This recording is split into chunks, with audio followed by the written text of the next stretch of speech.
déjà, bienvenue, bonjour à tous. Merci de nous avoir rejoints ce matin pour cet atelier donc, sur la vidéo, le marketing vidéo, qui va être donc animé par Nicolas de l'agence Iconosa, mais je le laisserai se présenter plus amplement par la suite. Alors l'idée, c'est comme d'habitude d'avoir un atelier le plus interactif possible. Donc si vous avez des questions tout au long du déroulé de Nicolas, n'hésitez pas ou à lever la main et je vous donnerai la parole. Ou si vous n'avez pas de micro, n'hésitez pas à poser vos questions sur le chat. Et voilà, moi, je me ferai le relais, comme d'habitude, de vos questions auprès de Nicolas. Je me permettrai de l'interrompre voilà, pour qu'il puisse répondre à toutes vos interrogations.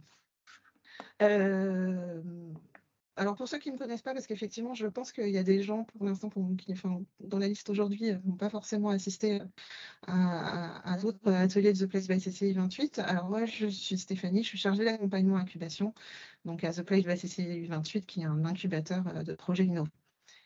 Nicolas, je te laisse prendre la parole, je te laisse débuter. Ouais, vous m'entendez bien déjà? C'est parfait. Ouais, c'est bon. Bon, bonjour à tous et à toutes. Merci d'avoir accepté ce webinaire. Je vais essayer d'être le plus dynamique et le plus concis. J'ai essayé de faire une présentation qui soit ludique et pour que vous puissiez apprendre énormément de choses et que vous puissiez aussi mettre en pratique tout de suite après. Vous allez voir ce que je vous ai préparé. Donc, le sujet principal, évidemment, c'est la conquête de la vidéo. Vous avez bien vu, en 2022, la vidéo est partout. Ça s'est en plus accéléré avec le Covid. Beaucoup d'entreprises ont pris conscience qu'il y avait un réel besoin et qu'il y avait évidemment des problématiques liées au fait que quand on ne pouvait pas se déplacer, quand on ne pouvait pas faire des présentations dans des salons et autres, la vidéo était un bon compromis, un bon outil. Mais pas que. Donc avant de vous expliquer tout ça, je vais d'abord vous expliquer évidemment qui on est. Donc moi je dirige une agence qui s'appelle Iconosa, donc je suis le fondateur. Ça fait 11 ans exactement, donc je laisse marquer 10 ans, mais c'est la présentation qui date d'un an. C'est une agence sur laquelle on est spécialisé sur 3 axes. Donc le premier axe, c'est le marketing. J'ai entendu tout à l'heure que parmi vous, il y avait quelqu'un qui était dans le web marketing. Donc la vidéo, le web marketing, c'est un peu lié. Donc le marketing, c'est vraiment pour connaître la cible, le message, les problématiques du client, faire un plan d'action. Et une fois que tout ça c'est acquis, on découle avec justement de la création de contenu. Donc la création de contenu, nous en l'occurrence, on fait beaucoup de vidéos. La vidéo est encore une fois un bon moyen de diffuser et de montrer l'expertise, de propager un message. Et le dernier axe sur lequel on travaille, c'est la communication avec des publicités en ligne, beaucoup liées grâce aux réseaux sociaux.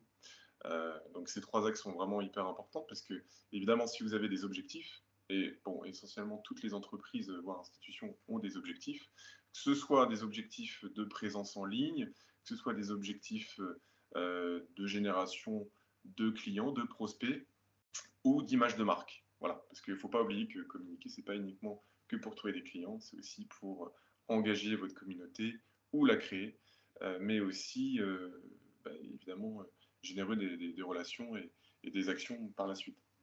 Donc voilà pour l'agence. Donc l'expertise, je vous l'ai cité rapidement, la vidéo, les objectifs, parce que souvent les clients pour lesquels on travaille, donc ça c'est la slide. Alors attendez, est-ce que je l'ai mis? Non, je ne l'ai pas mis d'ailleurs. Je vais vous le dire à l'oral. Les clients pour lesquels on travaille, nous, essentiellement, c'est des entreprises, des PME, des grands groupes, pour lesquels, justement, on a pour objectif de leur amener de la visibilité, de leur amener de nouveaux clients par des actions de com. Ça peut être tout simplement uniquement de la création de contenu en vidéo, avec une série de vidéos et diffusées en ligne, ou en fonction de la taille des entreprises, s'ils n'ont pas justement des services internes, ils nous demandent de créer justement toute une stratégie qui permet d'attirer les gens. Par exemple, je vais vous donner un exemple très concret. On a travaillé avec une société suisse dans le domaine de la crypto-monnaie. Vous savez que la crypto-monnaie est omniprésente, qui voulait justement être présent en France, parce qu'ils étaient uniquement en Suisse, uniquement en France. Et donc pour ça, en fait, ils nous ont demandé de créer une série de témoignages clients à diffuser justement largement sur les réseaux sociaux. Donc c'était sur TikTok, Facebook et Instagram, pour lequel justement il voulait créer une communauté pour être connu. Parce que forcément, quand on démarre de zéro, il faut bien créer une communauté. Donc voilà un peu la typologie de clients avec lesquels on travaille. Je ne vais pas vous citer tous les projets sur lesquels on travaille parce qu'il y en a quand même beaucoup. On travaille aussi beaucoup aussi dans le domaine de la mobilité en ce moment, pour lesquels c'est des sujets qui sont en plein développement et pour lesquels, là, justement, on travaille sur l'accompagnement global avec le marketing, les messages, les faiblesses, les forces, pour lesquels on fait des sondages auprès justement de leur public pour connaître les éléments de réponse. Parce que faire un sondage, bon, c'est pas uniquement d'avoir des oui, des non, hein. L'idée d'un sondage, c'est vraiment de poser la question à votre public cible, pour connaître leurs peurs, leurs difficultés, leurs attentes. Et ça, c'est hyper important parce que ça vous permet d'avoir des éléments de réponse que vous pouvez reprendre dans vos créations de contenu, que ce soit en vidéo, que ce soit en texte, mais aussi dans votre stratégie globale. Parce que forcément, si vous parlez leur même langage, vous arriverez plus facilement à atteindre vos objectifs.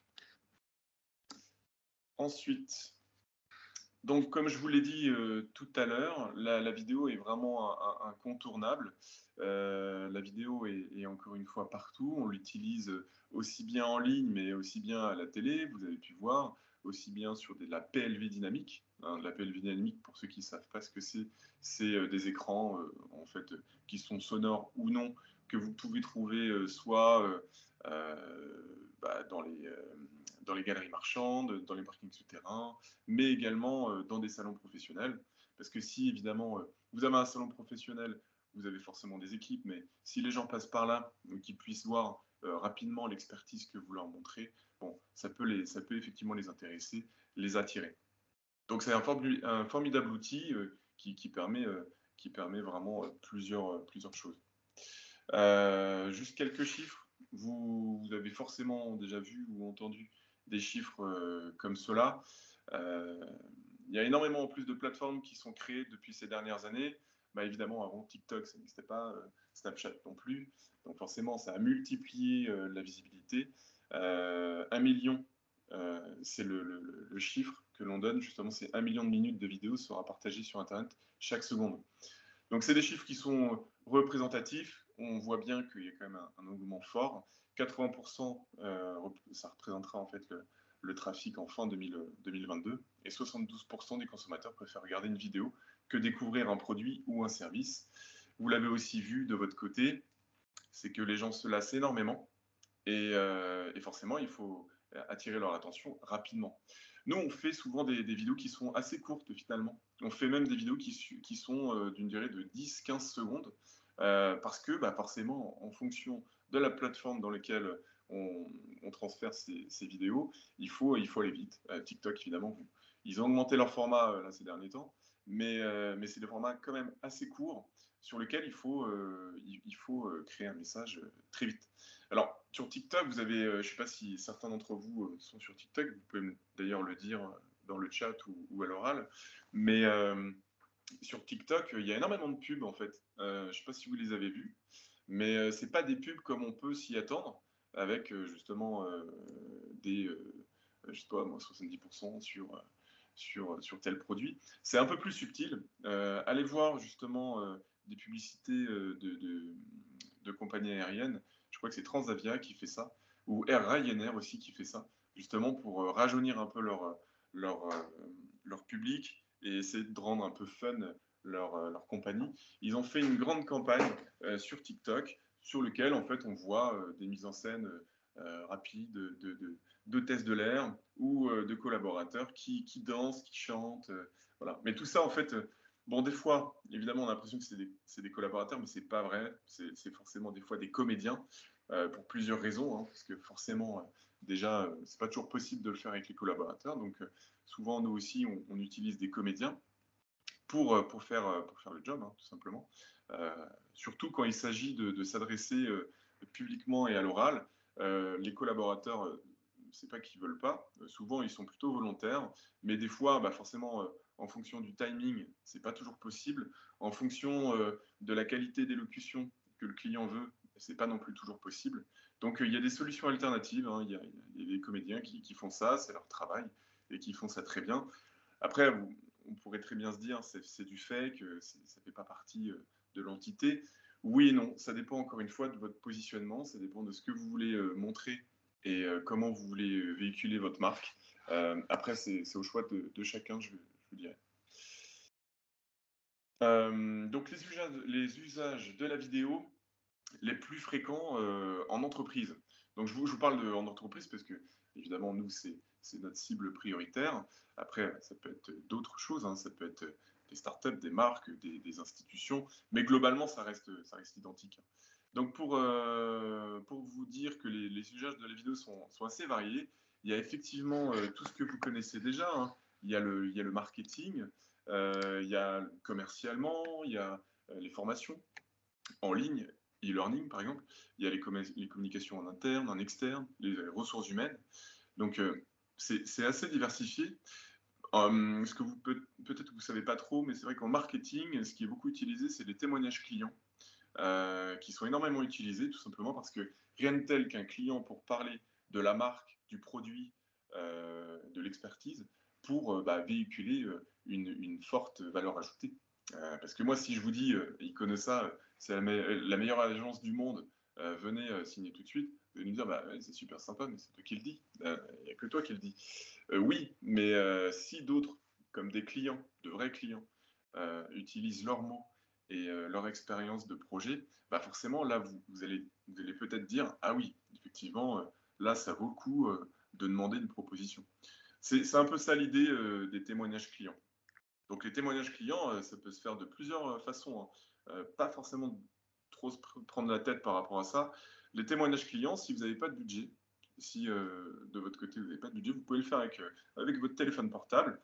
Soit vous voyez le client en rendez-vous et puis vous en profitez, vous faites un face caméra et vous lui posez, alors vous ne lui posez pas évidemment 20 questions, vous lui posez 3 à 5 questions max et vous lui dites, voilà, pourquoi vous nous avez choisi, quelle est l'expérience que vous avez eue par rapport à votre projet? Est-ce que vous êtes satisfait? Est-ce que vous nous recommanderiez? Et voilà, en fait, ça se limite à ça. Donc, si vos clients ne sont pas physiquement présents ou accessibles, vous pouvez également leur demander de se filmer tout simplement avec leur téléphone portable, face caméra, et de vous l'envoyer. Donc évidemment, si vous avez de bonnes relations avec vos clients, il n'y a aucun problème. Les gens sont plutôt bienveillants là-dessus et ils le font avec plaisir. Bon, profitez-en parce que ça, c'est une vraie valeur ajoutée. Donc ça, c'est tout ce qui est, on va dire, catégorisé dans le marketing.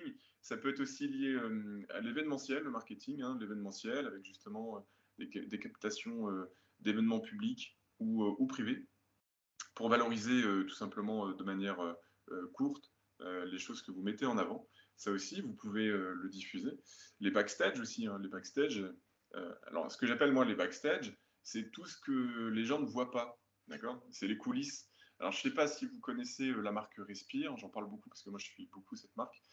Ustine Hutto, là, sur les réseaux sociaux. Ustine Hutto, c'est une personne qui était une start-up à la base et qui a développé des produits dans le domaine des désodorisants, je crois, écolo. Et je vous parle d'elle tout simplement parce qu'elle fait beaucoup justement de présence sur les réseaux, elle interviewe énormément ses collaborateurs, elle met en avant ses clients, et ça c'est hyper important. Et puis aussi elle met en avant les lancements, justement je vous parle d'événements, parce qu'ils font des lancements produits, ils font des présences un peu à droite à gauche. Et ça, c'est vachement intéressant parce que c'est des choses que vous pourrez uniquement trouver que sur les réseaux sociaux, parce que vous ne pouvez pas trouver ça évidemment sur le site internet. Les backstage, ça reste assez intimiste. Et l'idée, c'est de créer une communauté pour justement que uniquement votre communauté puisse avoir accès à ça. Vous pouvez nous redonner le nom, s'il vous plaît, de la dame de la marque Respire? C'est Ustine Hutto. Ustine Hutto, merci. Ensuite, il y a la partie commerciale. La partie commerciale qui évidemment est hyper intéressante parce que la partie commerciale permet de vendre en montrant ce que vous faites, évidemment, en montrant votre expertise, en montrant vos collaborateurs. Toujours pareil, quand vous faites une vidéo commerciale, il faut toujours avoir un objectif et un message. Parce que si vous n'avez pas d'objectif et de message, évidemment, le résultat n'est pas hyper intéressant. Si vous faites des appels d'offres, ça peut être un élément intéressant à mettre dedans, par exemple. Ça peut valoriser, encore une fois, tout ce que vous pouvez mettre en avant. Et c'est un bon support d'aide à la vente. Moi, ce que je dis souvent, c'est qu'une vidéo, contrairement à autre chose, à un autre format, c'est qu'une vidéo, si vous faites une vidéo de l'expertise de votre métier, c'est une vidéo que vous pouvez utiliser au moins 4-5 ans. Donc la durée de vie est plutôt bonne, hein, parce que forcément, si votre entreprise n'évolue pas aussi rapidement que ça, hein, alors ça peut évoluer, mais si elle n'évolue pas radicalement, vous pouvez exploiter ça de manière assez longue finalement. Donc voilà, après, communication interne, externe, bon ça je pense que vous comprenez, mais je vais quand même vous l'expliquer. Nous, on travaille beaucoup aussi avec des entreprises, comme par exemple le Crédit Agricole, donc c'est des banques, ou MMA, pour lesquelles ils font beaucoup de communication interne, c'est-à-dire qu'ils communiquent évidemment sur leurs offres, sur l'évolution de leur marque, mais pour les collaborateurs. Donc ça sera uniquement diffusé en intranet ou via leur mode de communication interne. Tout ça, ça reste évidemment confidentiel et privé, mais c'est des choses qui se font aussi beaucoup. Et la communication externe, bon ça, forcément, vous l'avez compris, c'est pour des communications plus larges, avec des objectifs un peu plus axés, on va dire. Et la ressource humaine, alors les ressources humaines, c'est très intéressant. On appelle ça en fait la marque employeur. Alors la marque employeur, c'est aussi quelque chose qui est beaucoup développé, pas suffisamment d'ailleurs, mais qui commence à l'être. C'est-à-dire qu'on on met, comme le reste, tout à l'heure je vous ai parlé des témoignages clients, bah là en fait vous faites des témoignages, mais de vos collaborateurs. Parce que dans toutes les entreprises, il y a énormément de pénuries de postes liées pas uniquement qu'au salaire. Vous savez qu'aujourd'hui, il y a eu des études qui ont été faites là-dessus. C'est que les gens, en fait, cherchent plus finalement, la principale intérêt, c'est plus finalement le salaire. C'est le bien-être au travail, c'est justement la créativité, c'est le fait d'être dans un environnement bienveillant. Et tout ça, évidemment, la RH peut très bien le dire, mais encore une fois, c'est la RH qui le dit. Donc si vous mettez en avant des collaborateurs qui sont déjà en poste et qui parlent de leur expérience en disant, bah voilà, moi j'ai commencé il y a, je sais pas, X années, écoutez, moi je m'entends très bien avec les collaborateurs, il y a une très bonne ambiance, en plus je travaille, voilà, je sais pas, 4 jours par semaine, comme ça peut être le cas dans certaines boîtes, hein. 4 jours par semaine, et j'y suis très bien, je vais y continuer et puis j'évolue très bien, bah forcément, c'est encore une fois une valeur ajoutée. Et ça, à pas mettre de côté parce que bah forcément, c'est plus en fait les entreprises qui décident d'embaucher. C'est maintenant une version un peu inversée, c'est les employés qui décident dans quelle entreprise ils vont travailler. Donc ça, il ne faut pas le mettre de côté. C'est hyper important. Une dernière chose aussi que je ne vous ai pas mentionné dans les communications externes, c'est tout ce qui est lié au projet RSE. Donc responsabilité sociale et écologique, je crois. Bon, arrêtez-moi si je me trompe, mais bon. C'est environnemental. Responsabilité sociale des entreprises. Ouais. Et l'idée du RSE, ça aussi, c'est en plein développement. C'est des choses qui sont intéressantes justement pour montrer les actions, pour montrer des choses qui sont assez cohérentes et pas toujours concrètes. C'est vrai que les gens se mettent pas toujours ça en tête. Donc ça aussi, si vous pouvez le mettre, si vous voulez le mettre en forme, c'est toujours intéressant. C'est vrai que la vidéo a cet avantage justement de mettre en avant tout ce qu'on ne peut pas dire ou dévoiler dans de l'écrit. Parce qu'en plus, bah, forcément, c'est animé. Donc, je vais vous montrer maintenant 6 étapes pour booster votre croissance grâce à la vidéo. N'hésitez pas à commenter ou à intervenir si vous voulez, si je dis trop de bêtises. Donc la première étape, comme je vous l'ai dit tout à l'heure, nous on intervient des fois en amont, donc ça veut dire en partie marketing. Donc la première étape, c'est vraiment de faire un état des lieux. Avant de communiquer en vidéo, il est hyper important de savoir où est-ce que vous en êtes et de savoir ce que vous voulez dire. Parce que forcément, ça en découle aussi du reste. Donc, une vidéo est un format visuel spontané qui diffuse davantage d'éléments au public qu'un texte ou une pub dans un magazine. Ça, je vous l'ai dit tout à l'heure. Donc, pour créer une vidéo moderne et illustrer votre ADN de marque, il faut délivrer un message que vous souhaitez transmettre. Il faut évidemment prendre le temps de savoir quelle identité vous souhaitez dégager.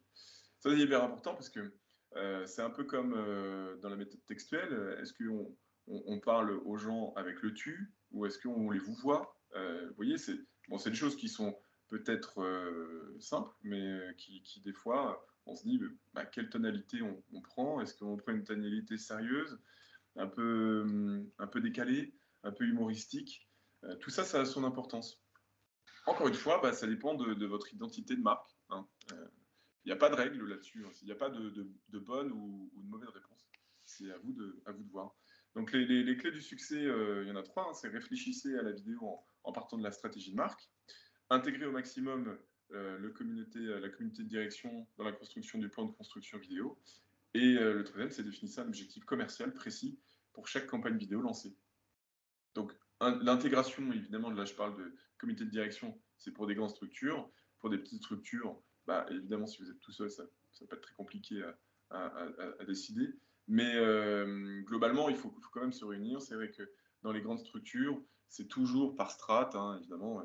Si vous êtes responsable communication, vous avez forcément toujours quelqu'un au-dessus de vous sur lequel il faut avoir l'aval. Bon, retenez ça, même si vous le savez, je préfère le redire. C'est vrai que plus il y a de personnes qui décident du projet vidéo, plus c'est compliqué. Vraiment, clairement, nous on le voit de notre côté, plus les décisions sont longues, plus il y a de changements et de modifications, et c'est compliqué. Donc si vous pouvez réduire évidemment le nombre de personnes liées au projet, c'est toujours mieux. Donc en étape 2, menez un audit de votre cible. Donc si vous ne la connaissez pas, évidemment, qui vous vous adressez. Ça c'est hyper important parce que même les structures qui sont assez conséquentes, et on pourrait penser que, moi je m'aperçois que finalement j'entends toujours la phrase on veut toucher tout le monde. Oui, mais non. En fait, si vous touchez tout le monde, encore une fois, vous touchez personne. Parce que c'est vrai qu'on a encore une fois trop tendance à croire que si on touche 10 millions de personnes, on a plus de chances d'avoir des retours que si on touche 10 000 personnes. Eh ben non, pas du tout. Parce que si vous touchez 10 millions de personnes qui s'y intéressent pas du tout, ça ne marchera pas. Alors que si sur les 10 000, vous intéressez 9 000 personnes, forcément la proportion est nettement meilleure. Donc ça, c'est vraiment des choses qu'il ne faut absolument pas négliger et surtout pas oublier. Donc il faut vraiment s'adresser à un public cible, ça c'est hyper important pour être efficace. Et il est nécessaire aussi de prendre du temps à comprendre les codes, les habitudes de votre cible pour créer une vidéo au format, au langage, au rythme, aux couleurs et à l'ambiance sonore adaptée. Je reprends l'exemple des compagnies aériennes de tout à l'heure, où je vous disais que Ryanair et puis Transavia se mettaient aux vidéos TikTok. Ils sont aperçus que leur cible était une cible assez jeune, ou des fois même si vous n'avez pas une cible jeune, si vous voulez rajeunir la marque, justement c'est toujours intéressant de répondre au code de ces jeunes-là, de s'adresser aussi à eux là où ils sont. Parce que évidemment, si vous adressez à des jeunes de 20 ans, vous n'allez pas faire une pub sur LinkedIn. C'est ridicule. Les gens, ils vont pas du tout regarder vos vidéos et il n'y aura pas d'impact. Donc ça, c'est important aussi. Et il est également important d'identifier la présence digitale de votre cible. Donc je vous en ai parlé, TikTok, par exemple. Ça peut être autre chose, hein, évidemment. Ça peut être YouTube, hein, ça peut être des groupes aussi. Hein, parce qu'on oublie vite aussi, mais dans les diffusions, il peut aussi y avoir des groupes spécifiques. Il y a aussi beaucoup de groupes sur Facebook sur lesquels vous pouvez aussi diffuser ce genre de choses. Alors, ce n'est pas sous forme de campagne, hein, mais ça peut être diffusé dans des groupes fermés, par exemple. Ça, c'est des idées. Donc, les clés du succès pour cette deuxième étape, donc étudier les aspirations et les codes de langage de votre cible, confronter votre vision à celle de vos collaborateurs et créer du contenu vidéo personnalisé pour augmenter l'efficacité de la campagne. Est-ce que ça va jusqu'à présent? Vous avez des questions? Est-ce qu'il y a des questions? Est-ce que tout est clair pour tout le monde? Pas de retour, Nicolas, donc je pense que tu peux poursuivre. On y va. Donc l'étape 3, c'est préparer un plan éditorial précis. Donc un plan éditorial, c'est finalement les différentes étapes clés pour communiquer en vidéo. Ça vous permet de préciser la stratégie vidéo et l'intégrer au plan global de votre communication. C'est un plan qui va guider les différentes étapes des projets vidéo et donner des lignes directrices de votre communication. Donc pour commencer, faites une liste des sujets sur lesquels vous souhaitez communiquer, externes, internes ou ce qu'on a vu avant. Et parmi cette liste, définissez quels sujets sont à traiter en priorité sous l'angle de la vidéo.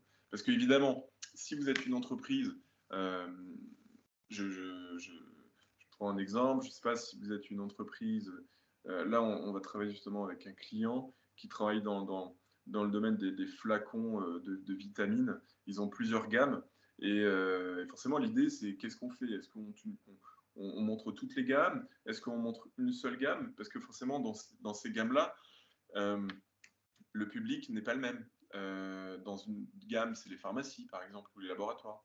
Dans une autre gamme, c'est les particuliers en vente en direct ou en ligne. Donc, qu'est-ce qu'on fait? Donc ça, c'est important de voir avant. Ou sinon, vous faites la totalité, mais forcément, ce n'est pas du tout les mêmes campagnes non plus. Donc pour ça, définissez tous les sujets clés annuels que vous souhaitez traiter en vidéo. Alors, annuel, n'ayez pas peur avec le mot annuel. Hein. Vous pouvez le mettre au mot mensuel ou semestriel, à vous de voir. Mais en fait, annuel, parce que si vous faites un plan éditorial annuel, vous avez une visibilité forcément sur le plus long terme, et c'est moins compliqué de s'y mettre une fois pour la longue durée, plutôt que plusieurs fois sur des courtes durées. Enfin, en tout cas, c'est comme ça que je vois les choses. Ensuite, positionnez-les dans un agenda pour obtenir leur production et profitez de ce recul pour définir plus précisément votre style si vous n'en avez pas encore. Donc, pour les agendas en ligne, nous, on a tout ça. Je vous en parlerai après. Vous pourrez télécharger ça si vous le souhaitez. Dans la 4e étape, il faut préciser votre stratégie de diffusion. On en a parlé tout à l'heure, j'en ai parlé un petit peu. Donc la stratégie de diffusion doit être réfléchie dans l'organisation du projet et tirer le meilleur parti des vidéos publicitaires. Pour chaque nouveau projet, il est nécessaire de définir l'utilisation finale de la vidéo. Parfois, la vidéo sera destinée à un public uniquement sur les réseaux sociaux ou autres, comme je vous l'ai précisé aussi avant. Et parfois, son usage principal sera seulement événementiel, salon, conférence, ce qui a influé sur la durée de la vidéo et sur le format.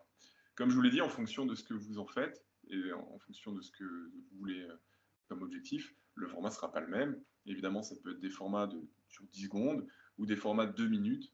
Ça dépend encore une fois à qui vous voulez toucher et à quel moment. N'oubliez pas aussi que la durée maximum conseillée, c'est vraiment 2-3 minutes de vidéo. Après, de toute façon, vous perdez l'auditoire, vous perdez tout le monde, c'est une évidence. C'est des stats qui ont été faits. Et nous, on le voit. Et nous, souvent, quand on nous demande des vidéos assez longues, on fait une proposition, on fait de la déclinaison.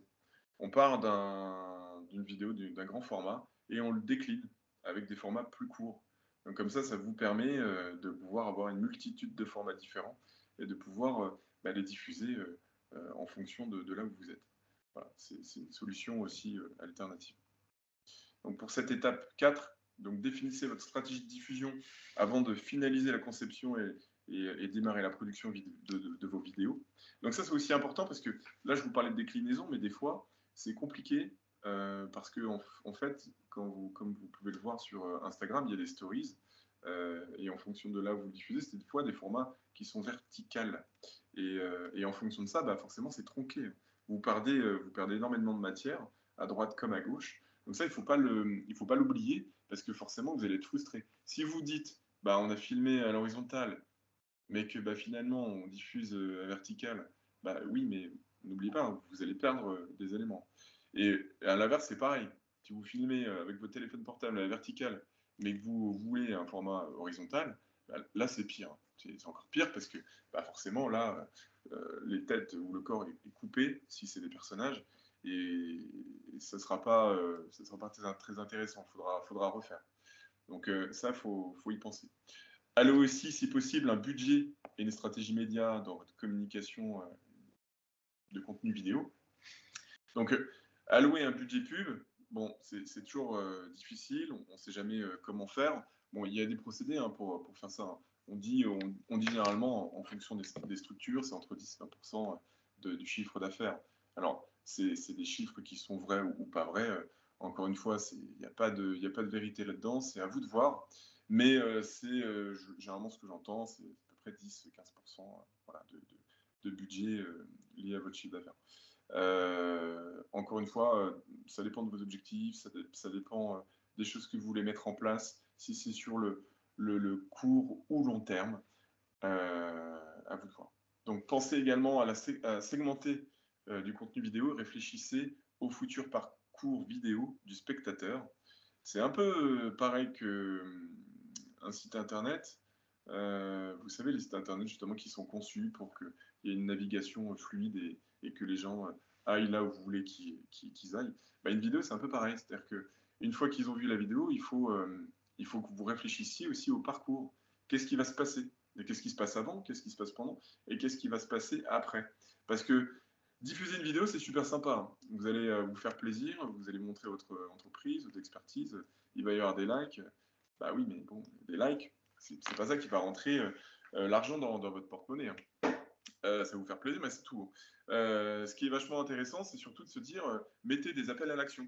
Des call to action, on appelle ça en marketing. Donc des appels à l'action, c'est tout simplement, est-ce que vous voulez qu'ils vous rappellent? Est-ce que vous voulez qu'ils prennent un rendez-vous en ligne? Est-ce que vous voulez qu'ils aillent sur une page de vente? Etc. etc. Ça, c'est des choses importantes aussi à penser, parce que souvent, c'est mis de côté.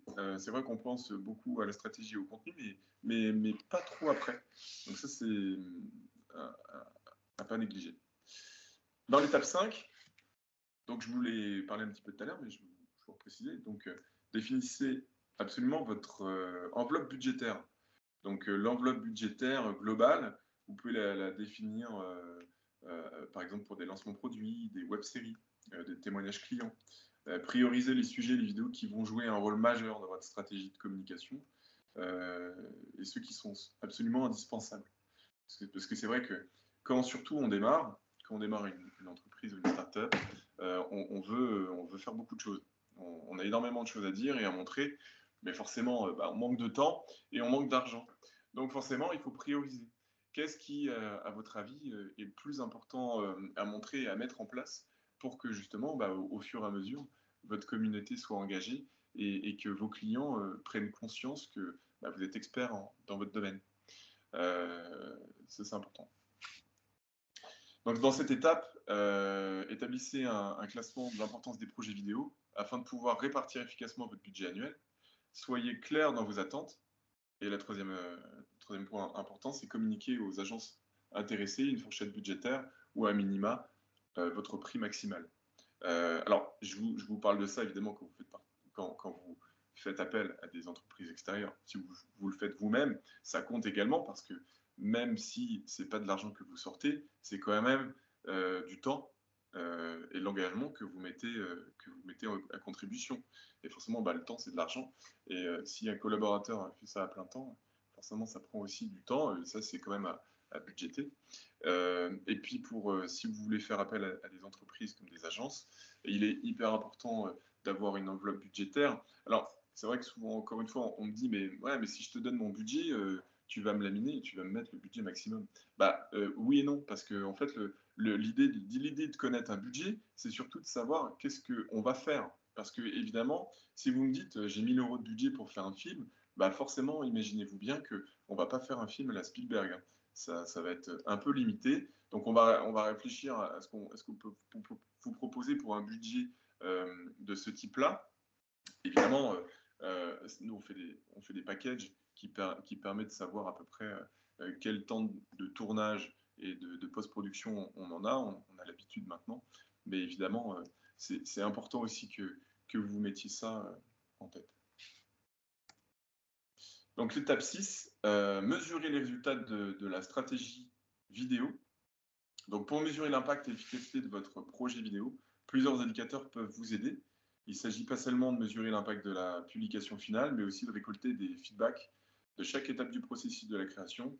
Les indicateurs de résultats peuvent être le nombre de vues, le temps passé à avoir vu la vidéo, combien de personnes sont parties aussi avant les 3 premières secondes de la vidéo. Ça, c'est important parce que forcément, c'est un indicateur assez fort. Si les gens partent au bout des 3 premières secondes de la vidéo, c'est qu'ils ne s'y intéressent pas.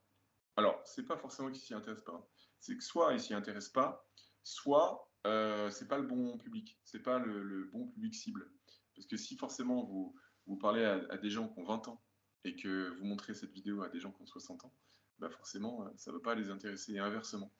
Donc, ça, c'est important. Et ça, c'est le critère à prendre en considération parce que ça peut remettre en cause l'ensemble de votre stratégie. Parce que si, admettons, vous faites une campagne sur un mois et que vous avez objectivé soit un nombre de vues ou soit un nombre de retours, quel qu'il soit, et que vous ne les atteignez pas, qu'est-ce que vous faites? Est-ce que vous abandonnez? Est-ce que vous réfléchissez à savoir ce qui s'est passé?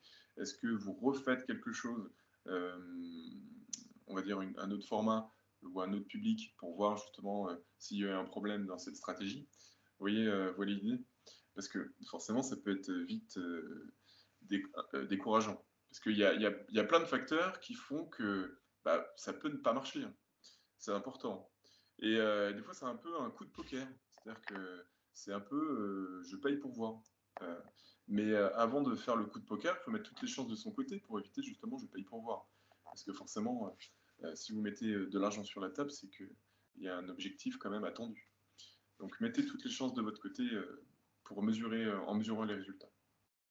Donc les clés du succès, c'est tester vos contenus en interne avant la publication, étudier les statistiques vidéo transmises par les plateformes et comparer les résultats de vos objectifs business initiaux en étudiant les variations durant la campagne média.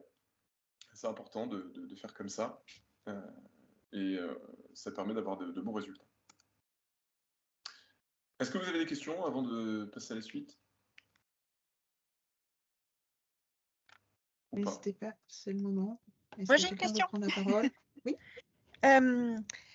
Est-ce que vous pouvez nous donner des préconisations pour demander un brief à une agence? Je suppose que pour avoir un devis, vos critères sont le temps de préparation, le temps de production, enfin le temps de réalisation. Quels autres critères entrent en compte dans le chiffrage que vous faites? Alors, c'est pas que, hein, y a pas, c'est vrai qu'on pourrait penser que des fois on me dit c'est au coup à la minute, mais en fait non. En fait, ça dépend de la difficulté du projet, parce que une minute, pour vous donner un exemple, une minute de film peut très bien se faire sur une demi-journée, comme ça peut se faire sur 5 jours de tournage. C'est un peu bizarre hein, comme ce que je vous dis, mais en fait, ça dépend et ça dépend vraiment de ce que vous voulez mettre en place. Pour vous donner un exemple de la minute, justement, sur une demi-journée et sur 4 jours, c'est qu'une demi-journée de tournage, effectivement, on peut très bien faire du témoignage client ou témoignage collaborateur sans problème. Ça prend à peu près ce temps-là, sauf si vous en avez 26, évidemment. Mais si vous en avez quelques-uns, ça peut rentrer dedans. Par contre, si vous demandez une publicité télé avec des comédiens, avec de l'éclairage, avec une mise en scène et un décor, forcément, là, on n'est plus du tout dans le même ratio de temps, et forcément, c'est exponentiel.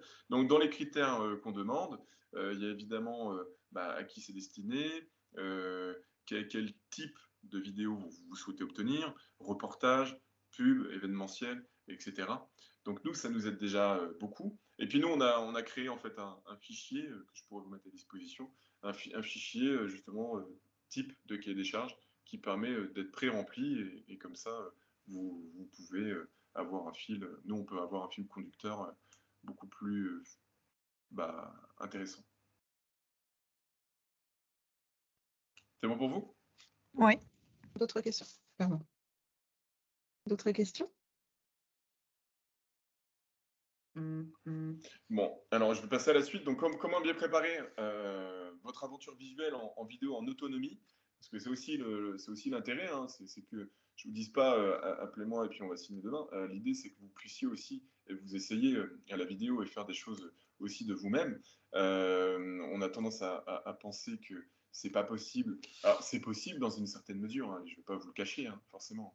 parce que vous pouvez très bien le faire avec votre téléphone ou votre compact numérique, mais forcément, ça reste avant tout un métier. Mais je vais quand même vous donner quelques listes, une liste non exhaustive de l'équipement que vous pouvez acheter et que vous pouvez retrouver. Alors, cette présentation vous sera fournie. Vous n'avez pas, ne vous prenez pas la tête à noter tout ça. Ça vous sera renvoyé. Donc, le kit de base, avant de vous énumérer tout ça, là, le kit de base, c'est hyper important surtout de se dire en vidéo, ce qui est important, donc c'est l'image, mais que vous ayez une bonne mauvaise caméra, c'est pas très important finalement. C'est pas très important dans le sens où, évidemment, aujourd'hui, il y a beaucoup de caméras qui sont quand même assez performantes, même avec des prix modiques.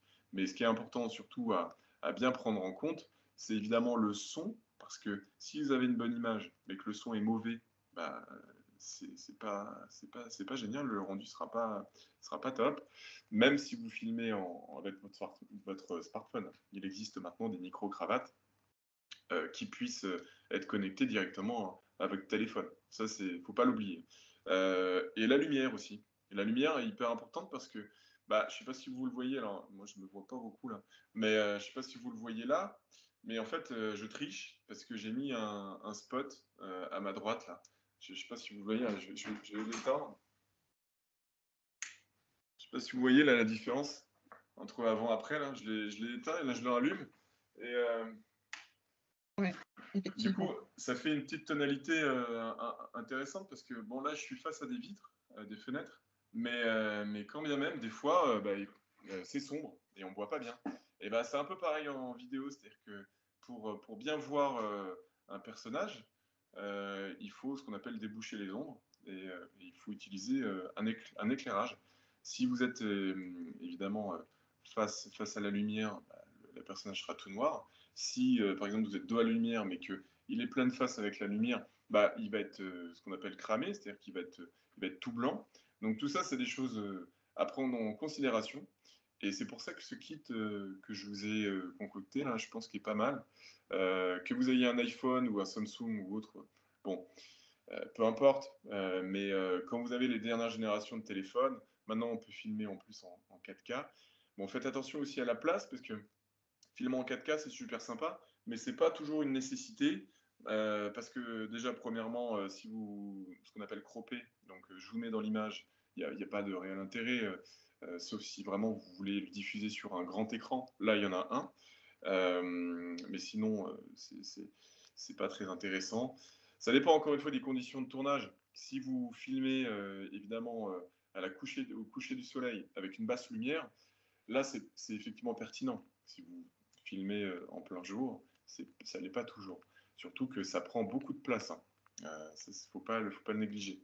Donc le kit lumière pour la prise de vue est importante. Je vous ai mis un kit que vous pouvez voir. Maintenant, il y a des kits LED qui sont sur batterie, qui sont plutôt abordables et qui sont transportables dans des petits sacs que vous pouvez transporter partout. Donc ça, c'est plutôt bien parce que maintenant, avant, il fallait avoir des bras de bodybuilder pour transporter du matériel. Maintenant, plus trop. C'est plus transportable et c'est plus petit. Un stabilisateur aussi, comme dans la photo là, que je vous ai mis là. Alors, je crois que c'est pas tout à fait le même, mais globalement, c'est un stabilisateur c'est un peu comme un Steadicam, d'accord. Donc, c'est un Glidecam, hein, tout simplement, avec un système gyrostabilisé. Donc, c'est des moteurs avec plusieurs axes qui permet d'être stable quand vous marchez, quand vous courez. Ça, c'est hyper important. Parce que forcément, rien de tel que une personne qui bouge avec sa caméra, vous allez avoir la nausée. Ça ne va pas être très agréable. Les micros, alors, vous en avez plusieurs. Hein. Encore une fois, tout dépend du budget que vous avez. Il y a encore une fois des micro-cravates qui sont très abordables. Ça, c'est un micro-cravate qui est très abordable, que vous pourrez voir sur Internet. N'oubliez pas que le micro, c'est hyper important. Et un pied pour microphone. Alors, les pieds pour microphone, c'est pas indispensable. Mais je vous ai mis un pied pour microphone. Si, par exemple, vous êtes loin, que vous n'êtes peut-être pas de micro-cravate, au moins, vous pouvez toujours poser votre micro et avoir un son qui reste correct. Ensuite, donc je vous ai parlé de matériel, je vous parle maintenant de storyboard. Le storyboard, alors, on a tendance à penser qu'évidemment le storyboard, c'est avec des dessins sur lesquels on met des dessins et un commentaire. C'est vrai, vous avez raison, mais ça peut être aussi voilà, une descriptif rapide de ce que vous voulez y mettre. Donc l'objectif, justement, c'est déterminer vos objectifs, déterminer quel objectif votre vidéo va pouvoir répondre. Réfléchissez à vos messages. Qu'est-ce que vous voulez dire? Hiérarchisez ensuite autour de ce message central les messages secondaires et les informations importantes à mettre en lumière. Sachez à qui vous vous adressez. Le ton de votre vidéo ne sera pas le même en fonction des personnes à qui vous adressez. On en a parlé tout à l'heure. Soyez conscient de la diffusion. Donc le support de diffusion de votre vidéo va déterminer si ça nécessite par exemple une voix off, des sous-titres, anticiper le canal de diffusion de l'écriture de vidéo. Alors, j'en ai pas parlé tout à l'heure, mais c'est vrai que une chose importante quand vous faites la diffusion, surtout sur YouTube, c'est que les sous-titres sont importants, voire même indispensables. Pourquoi? Parce que je ne sais pas dans quelle ville vous êtes, mais souvent, quand on est à Paris ou autre, ou dans les transports en commun, on a tendance à regarder les vidéos, et si on n'a pas d'écouteurs, pour ne pas embêter, ben on regarde, mais si c'est pas sous-titré, c'est assez embêtant. Donc, c'est des petits trucs, c'est des petites astuces qui sont à penser, mais qui sont vraiment à envisager. Et ensuite, si vous prenez la parole face caméra, écrivez votre prise de parole sous forme de bullet point. Privilégiez les phrases courtes. Les bullet points, donc, c'est des phrases, des mots-clés, des points hyper importants que vous voulez mettre en avant. Je vais vous donner une astuce pour une application justement pour vous y aider. Toc. Donc, moi, je prends l'idée. Alors là, aujourd'hui, dans ce webinaire, l'idée, c'est de vous montrer comment vous pouvez vous débrouiller avec votre smartphone. Alors, si vous pouvez vous débrouiller avec votre smartphone, ça donne déjà une première base, une bonne base pour la suite. Après, il n'y a que l'appareil qui change. Bon, il y a évidemment pas mal de choses qui changent après, mais un smartphone, aujourd'hui, tout le monde en a un. Tout le monde en a un, et tout le monde a voilà, un téléphone qui filme aussi de l'autre côté avec la caméra qui est de face et de dos. Pensez, quand vous le faites, que la caméra qui est de face, comme la photo là, est meilleure que celle qui est de dos. Non, pardon, c'est l'inverse, excuse-moi. C'est celle qui est de dos qui est meilleure que celle qui est de face. Souvent, on a l'impression que c'est l'inverse, mais ce n'est pas le cas. Donc, privilégiez un lieu lumineux. Le choix du lieu est primordial pour réaliser une vidéo de qualité. Mettre toutes les chances de son côté, donc privilégier un lieu avec de la lumière et suffisamment de profondeur de champ. Donc, ce qu'on appelle une profondeur de champ, c'est la zone de netteté entre le sujet et l'arrière-plan. Voilà. Donc, le sujet, par exemple, là, dans la photo, c'est le smartphone. Donc, quelle zone de netteté entre le smartphone et l'arrière-plan? Vous voyez, l'arrière-plan est flou. Donc, c'est pour ça qu'on dit qu'il y a une faible profondeur de champ. Donc ça, c'est important parce que c'est vrai que la profondeur de champ, c'est ce qui fait aussi qu'un rendu est professionnel ou amateur. Alors aujourd'hui, je crois que les iPhone X le font. Vous pouvez sélectionner ça et vous pouvez faire une profondeur de champ plus ou moins travaillée. Ils ne le font pas tous, mais en tout cas, ça commence à arriver. Ça, c'est intéressant. Donc faire un cadrage agréable. Donc, travailler surtout le lieu, le cadre, évidemment, des choses, encore une fois, sur lesquelles on ne pense pas, mais quand on le voit à l'écran, après on se dit, bah, merde, il y avait une poubelle derrière moi. Donc ça, c'est des éléments qui sont bêtes. C'est vrai qu'on peut en sourire, mais vous avez tous à l'idée peut-être d'une vidéo où vous étiez face à une poubelle ou un élément extérieur où vous vous dites, mais bah, c'était derrière moi. Bah oui, bah regardez avant. Donc mettez en valeur ce qui est le plus joli visuellement dans votre cadre. Évitez de filmer face à une fenêtre ou devant un mur blanc. Alors devant une fenêtre, c'est marrant parce qu'aujourd'hui je suis devant une fenêtre, mais il fait noir. Mais devant une fenêtre et un mur blanc, pourquoi? Parce que ça reflète. Et comme je vous l'ai dit tout à l'heure, vous allez être tout blanc. Et finalement, on ne va pas distinguer les traits de votre visage. Ça va pas être très agréable. Donc ça, faites attention à ça. Faites attention au son. Si la qualité d'image est plus ou moins garantie avec le smartphone, le son, c'est vraiment une autre histoire. Parce que, que ce soit un smartphone ou une caméra, si vous utilisez le le micro intégré. Souvent, le micro intégré, on va dire que c'est un micro témoin. Donc, c'est bien, ça sauve la vie, mais c'est pas ça qui va rendre une qualité sonore optimisée.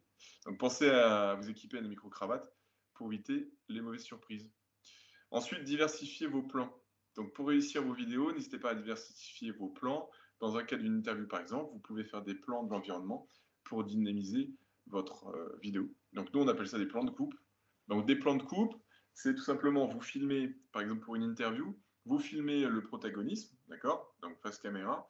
Et imaginez, c'est une interview qui dure 2-3 minutes. C'est un peu long, seul, 2-3 minutes avec un mec qui parle. Même si ce qu'il dit, c'est intéressant. Mais si, par exemple, il parle justement de l'entreprise, voilà, on a de grands locaux, il y a des collaborateurs, ils rigolent, ils font du baby-foot en même temps. Bah oui, il le dit, mais si vous le montrez, c'est mieux. Donc, faites un plan justement de l'intervenant.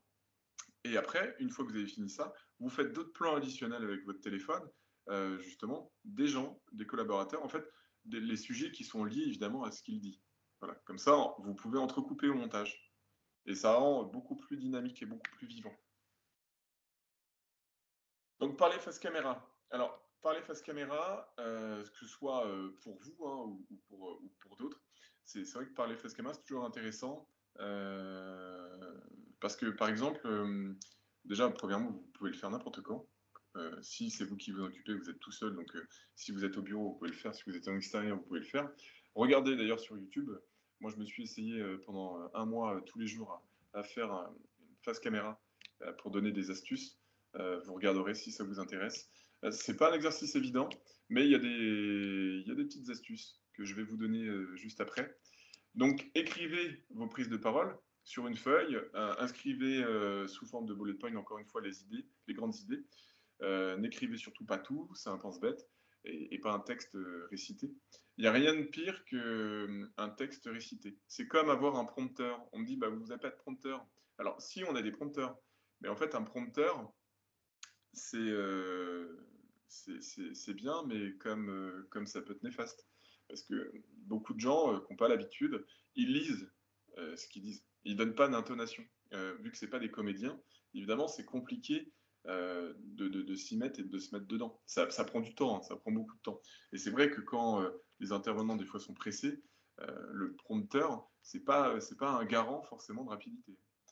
Ça marche bien, mais ce n'est pas toujours quelque chose qui est optimisé. Donc, en deux, aborder l'exercice avec calme. Personne n'y arrive vraiment du premier coup. Parler face caméra, ça prend. Accepter de faire des erreurs. Donc, je vais vous prendre mon cas de figure personnel, parce que forcément, rien de tel que de vous dire ce que j'ai fait. Donc, j'ai fait des vidéos face caméra, vous verrez, avec l'appareil photo, mais j'ai fait aussi des vidéos. On a fait des vidéos sur fond vert, sur le marketing, sur plein de sujets. Bah, vous irez voir aussi. La première vidéo, moi j'ai mis 8 fois, 8 prises, je crois 8 ou 9 prises, avant d'avoir une bonne. Donc forcément, si en plus vous êtes perfectionniste, vous allez vous arracher les cheveux. Si vous l'êtes un peu moins, vous allez peut-être aller plus rapidement. Mais globalement, détendez-vous sur le fait de ne pas y arriver tout de suite. Hein. C'est normal. Ça fait partie du jeu. Et plus vous allez le faire, plus ça sera naturel. Et surtout, moins vous allez vous prendre la tête.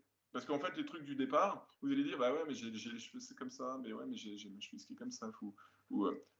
Finalement, est-ce que ça a vraiment son importance? Non, pas vraiment. Donc, à vous de voir, évidemment, ces petites choses, mais ne pas y arriver du premier coup, c'est normal. Donc, parler lentement, ça aussi, c'est pas évident, parce que en fonction de la cadence vocale des uns et des autres, parler lentement, c'est pas toujours simple. Mais exercez-vous. Lorsque vous parlez justement face à la caméra, parlez lentement, les gens vous écouteront et comprendront plus facilement ce que vous souhaitez dire. Réécoutez-vous aussi. Si vous-même vous ne comprenez pas, c'est qu'il y a un souci. Donc refaites aussi encore, si ça ne vous convient pas. Ce qu'il faut accepter, c'est quand on prend la parole face caméra, c'est qu'il y a aussi toute façon, qu'est-ce que j'ai marqué? C'est qu'il y aura de toute façon plusieurs prises, oui. Même si la première n'est pas parfaite. Bon, en gros, je vous répète ce que j'ai dit tout à l'heure. En 5, donc utilisez votre corps. Parler face caméra, c'est pas seulement réciter un texte, mais aussi l'incarner, mettez donc de l'intonation dans votre voix, accentuez certains mots importants. Alors ça, c'est aussi ce que j'aurais dit tout à l'heure, hein, finalement. C'est un peu comme parler à quelqu'un. Quand vous parlez à quelqu'un, bah, forcément, vous mettez de l'intonation, vous vivez ce que vous dites. Et ben là, c'est pareil. Essayez de vivre ce que vous dites. Les gens seront beaucoup plus, comment dire, regarderont la vidéo sûrement beaucoup plus jusqu'au bout, seront beaucoup plus impliqués. Donc soyez également concis, ne perdez jamais de vue que l'internaute va vous regarder sur son écran d'ordinateur ou sur smartphone entre deux activités, donc ça va aller vite. Allez à l'essentiel et ne donnez pas le temps justement aux internautes de s'ennuyer. C'est pour ça que les formats courts sont hyper importants, surtout quand vous parlez face caméra. Alors, il y a plusieurs formats. Hein. Quand vous parlez face caméra, évidemment, utilisez des formats courts de moins d'une minute. Si vous parlez évidemment pour des tutos sur fond vert ou fond uni ou dans un décor, bah, vous pouvez prendre un peu plus de temps. Alors nous, on fait des sujets sur le marketing. Évidemment, c'est plus ou moins funky, hein, forcément. Mais c'est très ciblé. Si vous regardez ce genre de vidéo, c'est que ça vous intéresse et que théoriquement, vous allez regarder jusqu'au bout. Sauf si bah, vraiment le contenu est pas bon, mais ça peut arriver. Donc c'est pour ça, essayez d'adapter. Sachez aussi vous préparer. Donc les petits détails importants, ne portez pas du vert, surtout si vous êtes sur fond vert. Encore une fois, c'est comme la poubelle en arrière-plan, c'est que évidemment si vous faites des fonds d'incrustation avec du fond vert, mais que vous êtes en vert, vous allez disparaître. Évitez les rayures fines et les petits carreaux. Ça crée des artefacts avec les caméras. Bon, c'est technique, mais globalement, ça crée des striures et c'est vraiment pas agréable. À la caméra, elle n'aime pas. Donc, évitez ça. Et pensez aussi à ce qui se trouve autour de vous quand vous parlez. C'est important. On l'oublie trop souvent. Je ne sais pas si vous avez souvenir justement du journaliste là, de CNN qui était confiné chez lui et qui était en webcam et ses enfants et la nounou étaient en arrière-plan. Alors c'est évidemment une webcam, mais ça pourrait évidemment aussi vous arriver vous de votre côté. Pensez à tout ça, pensez à vous isoler, parce que ça peut être du live comme ça peut être du différé, mais si c'est du live, c'est encore plus dramatique. Donc, les trucs et astuces, je vous avais dit, j'allais justement vous en donner, donc je vais vous en donner. Donc, les trucs et astuces, il y en a un qui s'appelle, qui est un téléprompteur, en fait, justement, que moi-même j'utilise. C'est pour ça que je vous l'ai donné, parce que je l'ai testé et ça fonctionne très bien. Donc, c'est un téléprompteur, en fait, qui permet d'une lecture du script lors de l'enregistrement de la vidéo ou du discours de présentation. Alors cependant, c'est pas un téléprompteur professionnel hein, qui vous coûtera évidemment une jambe. Je crois que, je sais plus si celui-là il est payant, mais en tout cas s'il est payant, il est moins de 10 €, donc ça va. Et heureusement, vous pouvez utiliser votre smartphone, Android, ça marche aussi. Il suffit de l'installer sur votre application de base et ensuite suivre tout simplement les instructions. Donc ça, c'est vachement intéressant parce que vous pouvez l'utiliser en horizontal, en vertical, et vous pouvez aussi évidemment le lire en même temps que la caméra vous filme. Mais encore une fois, c'est comme un prompteur, évitez de trop lire, parce que c'est vrai que ça se ressent, ça se voit. C'est pas simple, hein, mais ça fonctionne. C'est un très bon outil. Il s'appelle téléprompteur. Ensuite, le deuxième outil, c'est un outil qui s'appelle Loom. Alors, je ne sais pas si vous connaissez, mais ça permet de... Alors, rien à voir avec la vidéo, rien à voir avec la pub. Ça, je vous donne cet outil-là parce que c'est important, par exemple, si vous êtes une entreprise, si vous faites des présentations, si, par exemple, vous n'avez pas le temps de faire des démos, et ben, en fait, vous pouvez filmer tout simplement, vous pouvez vous filmer et montrer en même temps ce que vous faites. Par exemple, si vous êtes une société spécialisée dans les logiciels SaaS, et ben souvent vous avez la nécessité d'expliquer la fonctionnalité justement de votre logiciel. Et si on vous voit en plus le montrer, ça crée plus de valeur. Donc ça, Loom, c'est totalement gratuit. Hein. C'est en ligne, c'est totalement gratuit, c'est très efficace. Vous pouvez créer un compte en 2 secondes et en plus télécharger soit votre vidéo, soit envoyer le lien de la vidéo à votre collaborateur ou à votre client ou à qui vous voulez via un lien. Voilà, ça c'est vraiment très pratique. Alors, eMovie, tout le monde connaît. Nicolas, je te coupe. Oui. Il y a une question d'Éloi. Ah, pardon, oui. Oui, parce que moi, Éloi?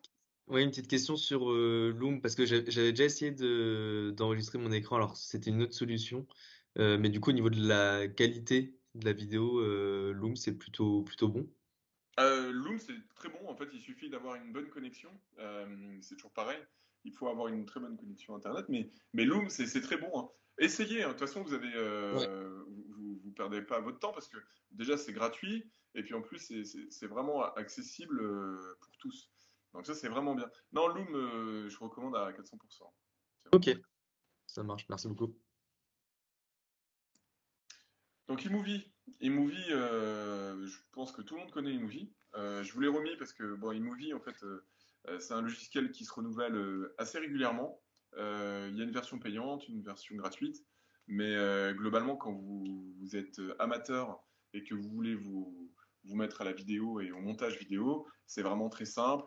Il y a des filtres, il y a des effets. Vous pouvez exporter vos projets aussi via votre smartphone. Enfin, il y a énormément de choses qui peuvent être faites. Et c'est surtout que bah, c'est vachement efficace et c'est gratuit. Donc, eMovie. C'est essentiellement sur. Enfin, c'est que pour iPhone, hein, pour le coup. Non, là, en fait, c'est des projets qui peuvent être faits sur smartphone, sur iPad ou sur Mac. Je crois qu'ils ont une version PC aussi. Mais en fait, là, c'est les trois. Là, je vous ai mis les trois formats parce que c'est accessible pour les trois formats. Enfin, les Mac, les iPads et le téléphone. Donc, si vous n'avez pas d'ordinateur sur vous, si vous êtes en déplacement, si vous êtes par exemple, je sais pas, dans un déplacement à l'étranger ou en France, vous pouvez très bien aussi monter via votre smartphone. Et puis ensuite, l'exporter. Vous pouvez le transférer via AirDrop, via iCloud. Il y a plusieurs possibilités. Ensuite, il y a aussi InShot. Alors, InShot, c'est vachement bien parce que c'est vrai que nous aussi, vu qu'on est souvent en déplacement, ça permet de faire des montages très rapides avec des effets qui sont plutôt des effets waouh et avec lesquels on peut faire des partages sur Instagram, TikTok et ces différents réseaux. Donc, c'est vachement important parce que ça fait vraiment de très beaux textes, c'est très rapide. Et surtout, on a un vrai rendu bah, pour les réseaux sociaux, hein, ça dépanne, ça marche bien. Hein.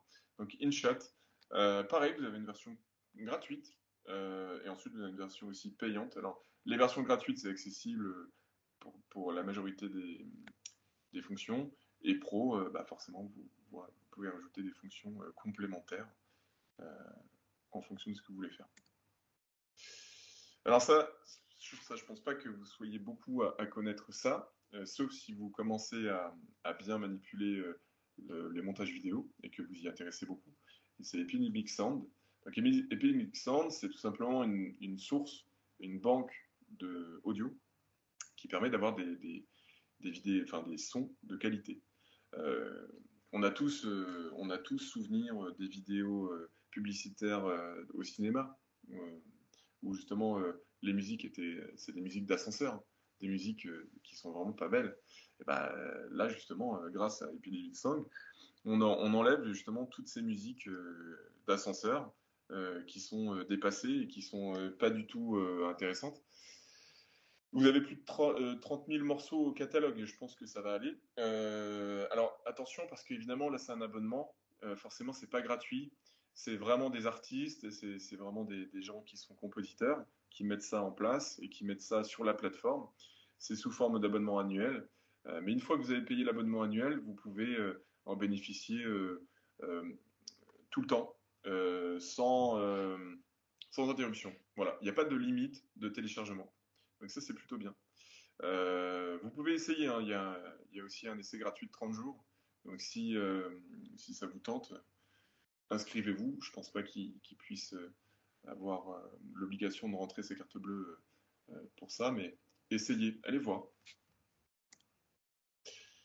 Et ben voilà, je crois qu'on est au bout de la présentation. Je ne sais pas si je suis rentré dans le timing ou pas. Si, je crois. Bon. Si. Donc, je pourrais être dans mon timing d'1 heure. Merci, Nicolas. Je vais reprendre ça. Alors, pour votre information, et comme le disait Nicolas, vous recevrez le support de présentation à l'issue de l'atelier avec aussi une petite enquête de satisfaction. N'hésitez pas, si vous avez des questions, c'est le moment.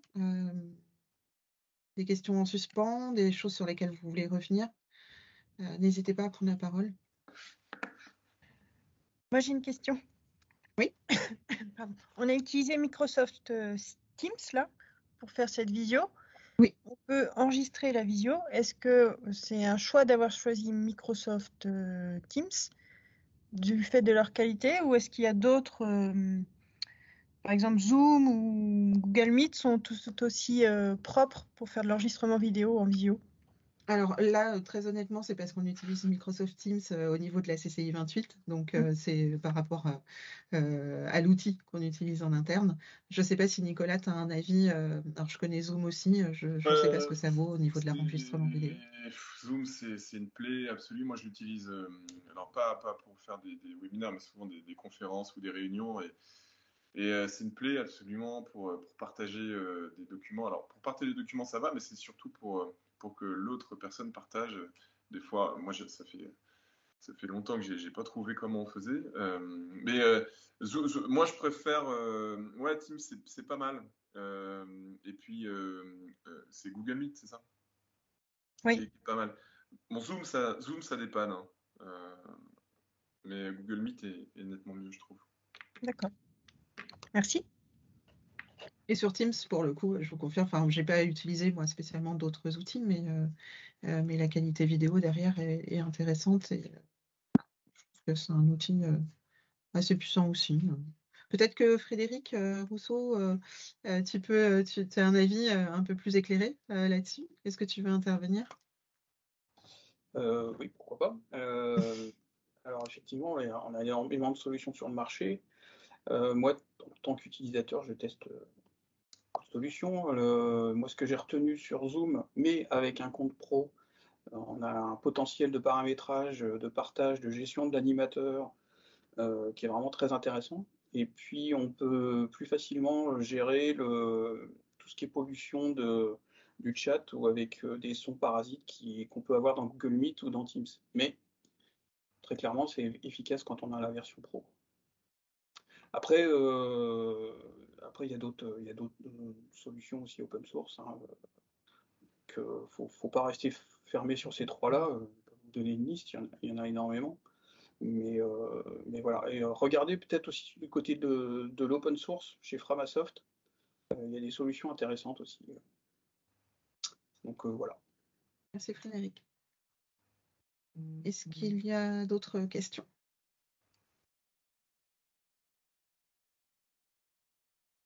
Est-ce que ça vous a permis déjà de connaître certaines choses? Est-ce que vous avez appris des choses que vous ne connaissiez pas? N'hésitez pas à nous faire un retour en live. Est-ce que c'est ce à quoi vous attendiez? Est-ce que vous souhaitiez que ça aille plus loin? Voilà. Faites-nous part. Natacha, Je veux bien m'exprimer du coup. Donc je ne suis pas une entreprise, mais aussi une accompagnatrice de projets innovants. Donc en tout cas, tous ces conseils sont bons à prendre, notamment sur les astuces un peu, comment on peut dire, qui peuvent paraître évidentes, sur l'astuce des rayures, du fond, etc. Ça, c'est vrai que quand on n'est pas du tout du métier, qu'on ne maîtrise pas, on ne sait pas.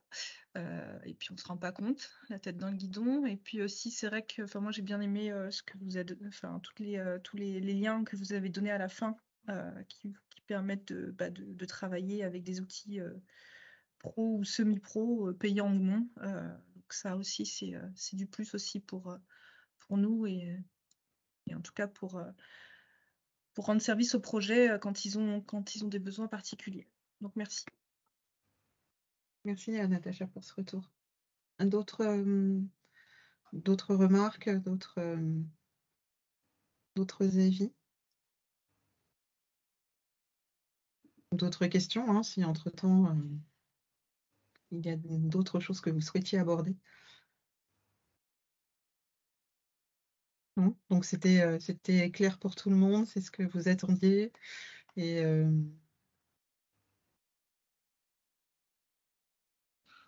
OK. Donc ben, s'il n'y a pas d'autres questions, alors allez, j'en ai peut-être. OK, merci Aurélien pour le commentaire. Merci beaucoup, c'était super intéressant. Je pense qu'on va pouvoir effectivement commencer à mettre en œuvre certaines choses, en tout cas j'espère. On a beaucoup de projets et on est en train de repenser le branding de plein de nos marques. Et donc effectivement, tous les tips qui ont été proposés vont beaucoup nous aider justement pour avancer. Merci beaucoup. Merci Cécile pour le retour. Bon, bah, très bien. Bah, s'il n'y a pas d'autres questions, en tout cas, de toute façon, dans le mail qui suivra l'atelier, donc avec la présentation de Nicolas, le questionnaire certification, je vous rappellerai les coordonnées de Nicolas, hein, si vous souhaitez aussi le contacter, s'il y a d'autres questions en suspens, si vous voulez faire appel à son agence. Donc, vous retrouverez ses coordonnées dans le mail que je vous enverrai. Bah, dans ce cas-là, on va s'arrêter là, s'il n'y a pas d'autres questions. Je vous souhaite à tous une très très bonne journée et puis à très bientôt pour de nouveaux sujets d'atelier. Merci à vous tous et à toutes. Merci beaucoup. Bonne journée à tous. Bonne journée à tous. Merci, Au revoir. Nicolas, on reste connecté? Oui. Merci.